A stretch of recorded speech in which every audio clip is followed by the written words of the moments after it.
everybody, it's Evan from Work to Woods.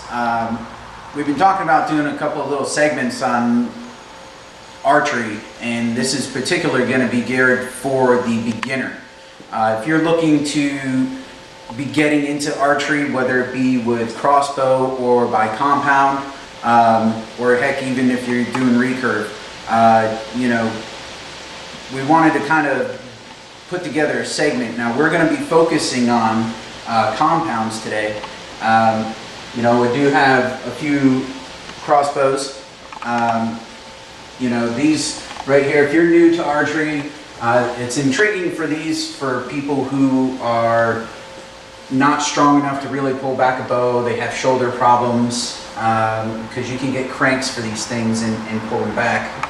It's also it's gotten a lot of elderly back into the woods because their states have opened it up for them to be able to use these. I don't particularly use them too much, although I do have a few. We're using them here in the state of Delaware. We're allowed to use them at all times for archery. Other states you can't do that. It's usually during only the firearm season, or it might be just for the disabled. People with disabilities, and that's where those really come in handy. They're a great hunting tool, and if that's what you like to use, then awesome. So you're still getting out in the woods. But like we said, what we're going to do is focus on compound bows, though. There's a lot of difference between compound bows. You have single cam bows, you have binary cam bows, you have dual cam bows, hybrid bows, which are like a cam and a half, which you'll see a lot on your Hoyts and your Bears. So there's a couple of things that you'll see out here. I'm going to pull down a few bows here and show you a few differences of some of the equipment on them, and that way, for a beginner, you kind of see what you're getting into. Let me grab this one right here. I'll do this one. So, with that being said, it's pretty well, the person's choice out there as far as when it comes to what bow you want to select.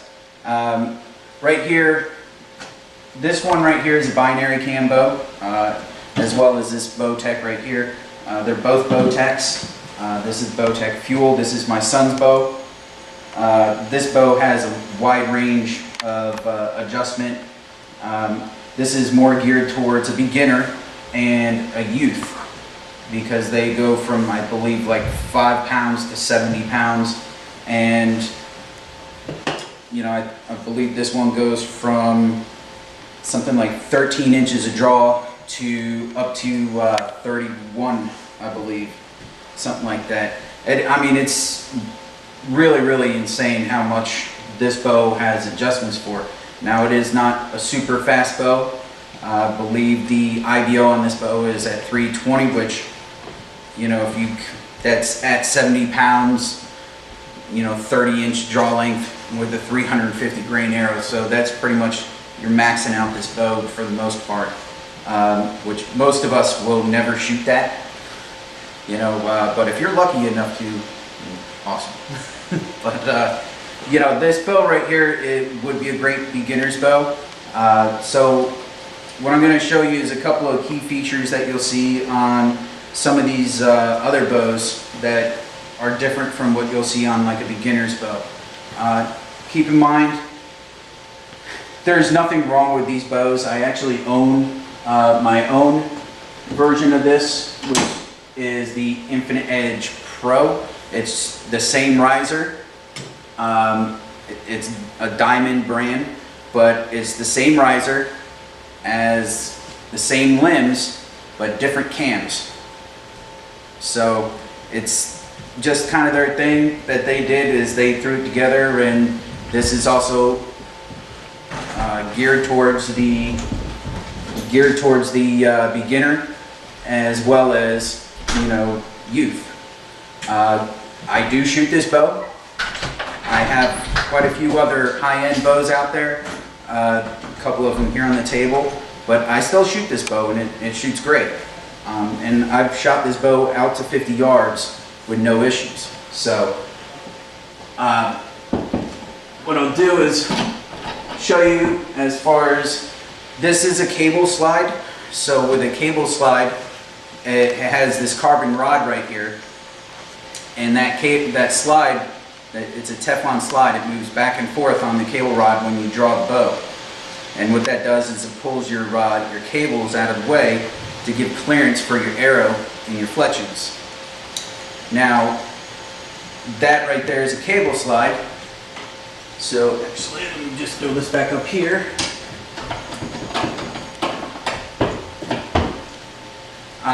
Next you have on the Bowtech Carbon Overdrive here, you have, this is actually a roller guard, which they call a flex guard, and this arm flexes in, but it has two wheels here with ball bearings in them, and allows the cables to glide through those wheels instead of a slide coming back and forth. Some people like cable slides, some people like the roller guards. I haven't really found much difference, in my opinion, when it comes to it. As far as smoothness and quietness of draw, it's really kind of one of those things I believe is up to the person whether they like it or not. I haven't found much difference between the two as far as shooting and also drawing. So, but it is a really nice feature because you don't have that rod sticking out. But rod or not, it doesn't really hurt your ability to use the bow. Now on this is a Bear Escape. Now I know Bear kind of went away from this particular design this year when they did the Kuma, but this is their hinge guard, so it still comes out a little bit and has this little fork here that hinges and goes up and down with your cables. And this one doesn't actually have any rollers in it. It has a Teflon slide like your regular cable slide does, but it's hinged and moves back and forth as you draw. Now the new Kumas actually went back to the roller the roller guide, so it's no longer this type of setup. But the majority of the bows that most people that are getting into hunting or just target shooting, you're going to be more or less seeing the cable slides on there. Now, when it comes to draw and everything, let me put these back up here real quick.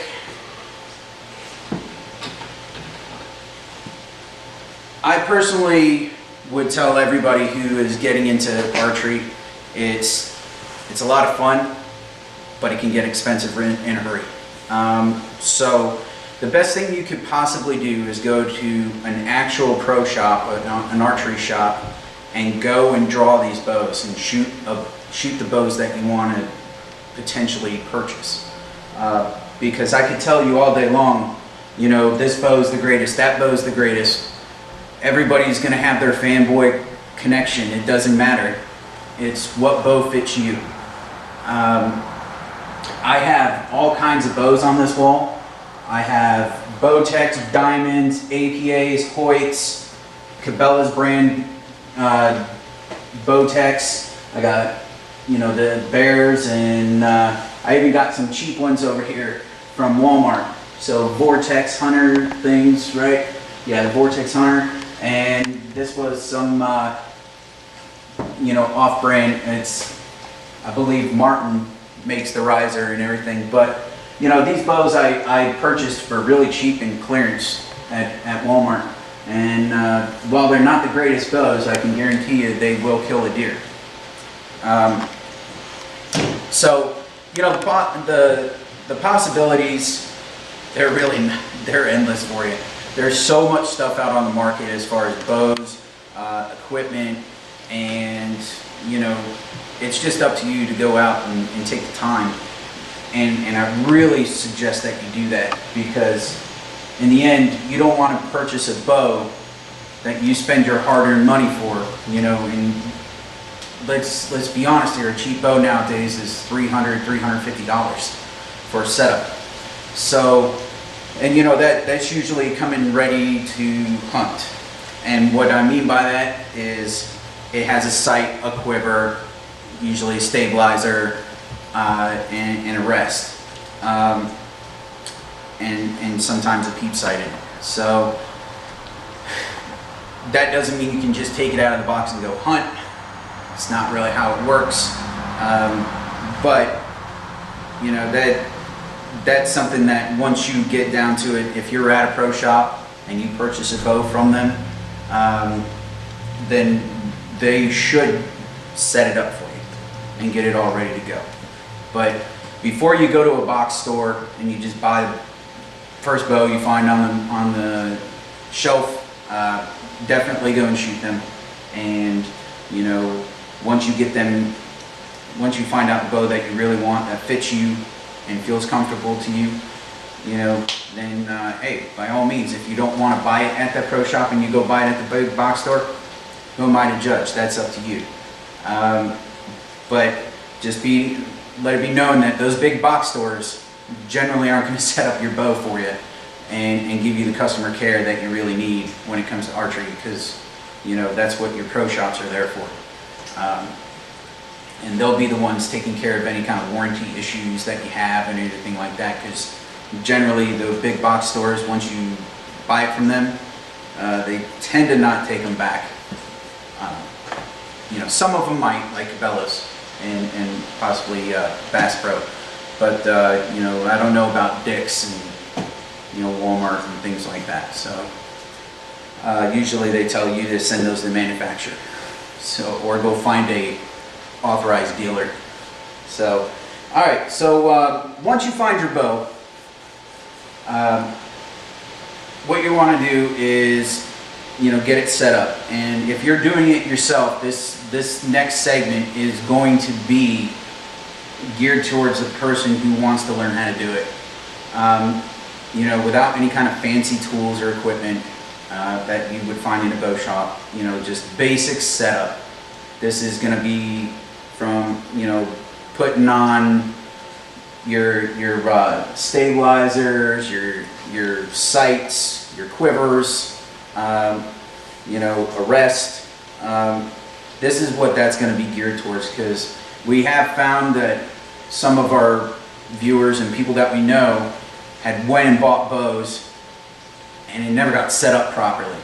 Matter of fact, Corey, his buddy, he had one of the Bear ready to hunt packages, took it out and was shooting it, and Corey noticed that his arrow was actually sitting off like at a 30-degree angle, so it was never set up properly. So that's what this segment is going to be for, is for you beginners who are out there and, you know, you want to learn how to do some adjustments or put your gear on, and that's what we're going to do next.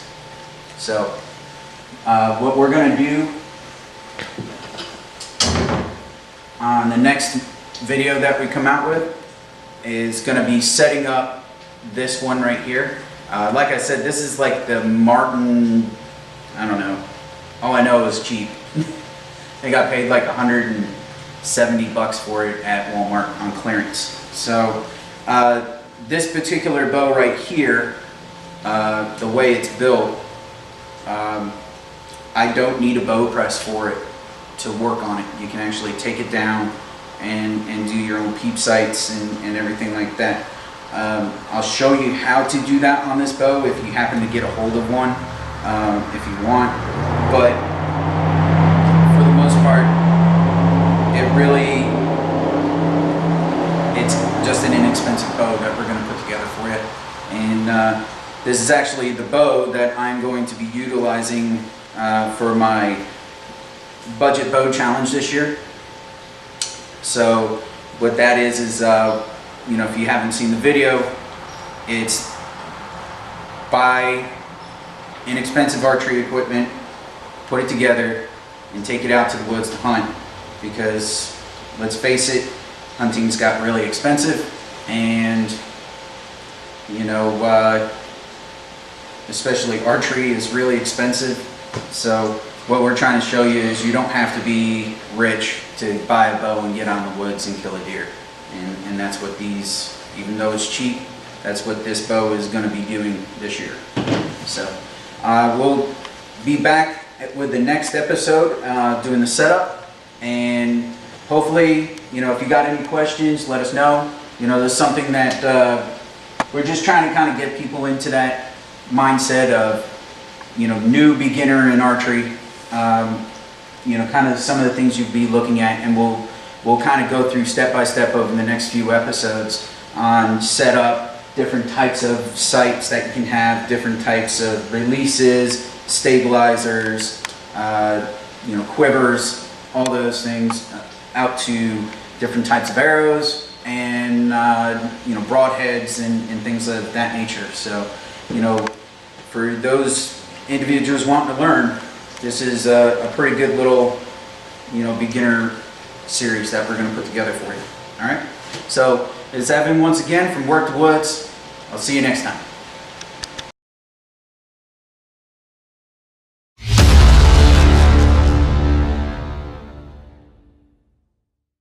Luminox are brighter, more durable, and with replaceable batteries, the longest lasting compound and crossbow lighted Nox on the market, period.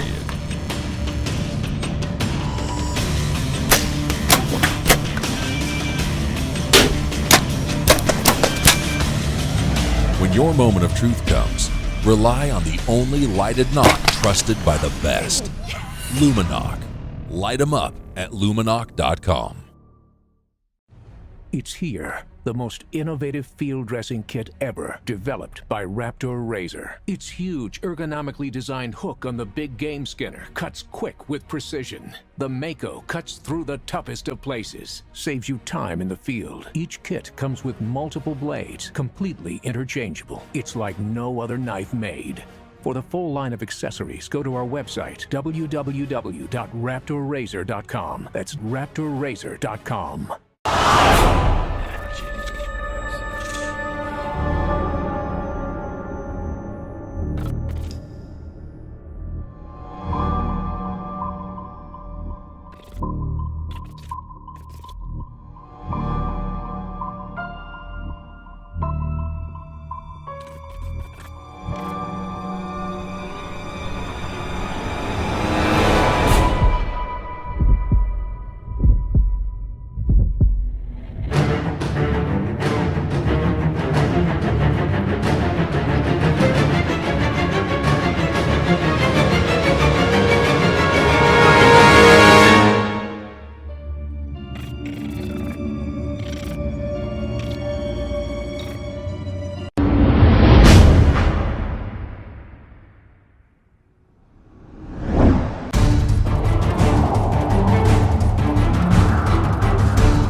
Get